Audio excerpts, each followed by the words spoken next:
У жителей Барсуков, которые живут вблизи Сунжи, в этом году стало на одну фобию меньше. Они могут не переживать, что воды выйдут из русла и затопят их дома и дворы. Пару дней назад была завершена работа по укреплению и углублению реки на этом участке.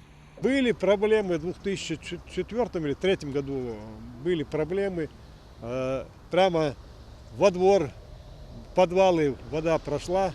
Именно после этих событий в 2003 году и была построена берегоукрепительная стена. Простояла она 12 лет, а в период прошлогодних паводков не выдержала. Около 20 метров бетона и арматуры забрали с собой воды Сунжи, в результате чего русло реки размыло, и жители близлежащих домов были под угрозой подтопления. Вода тогда поднялась на 10 сантиметров выше подпорной стены. Ввиду того, что была вероятность затопления порядка 30 жилых домов на данном участке, по указанию главы нами было предприняты меры по устранению этого нарушения, и в считанные несколько недель данные работы нами были проведены в полном объеме в соответствии с требованиями строительства. Все нарушения были устранены, также были проведены руслорегулировочные работы, было расчищено русло дополнительно, чтобы в случае паводка данная зона затопления не была повреждена вновь.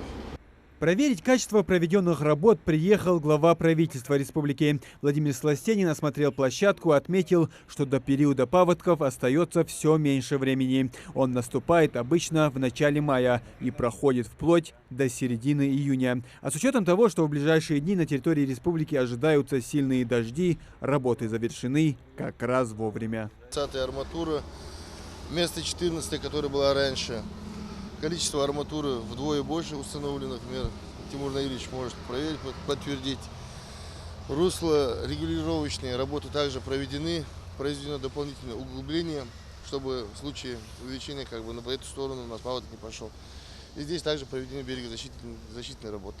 Владимир Сластенин отметил, что необходимо очистить русло реки от бетонных элементов, которые остались здесь от строительства дороги, так как они меняют направление движения воды, а при сильных дождях даже могут быть унесены течением. Также премьер обратил внимание на необходимость укрепления газа и водопровода, которые проходят над рекой. В прошлый раз, когда вода пошла, получилось, что вода ударила туда.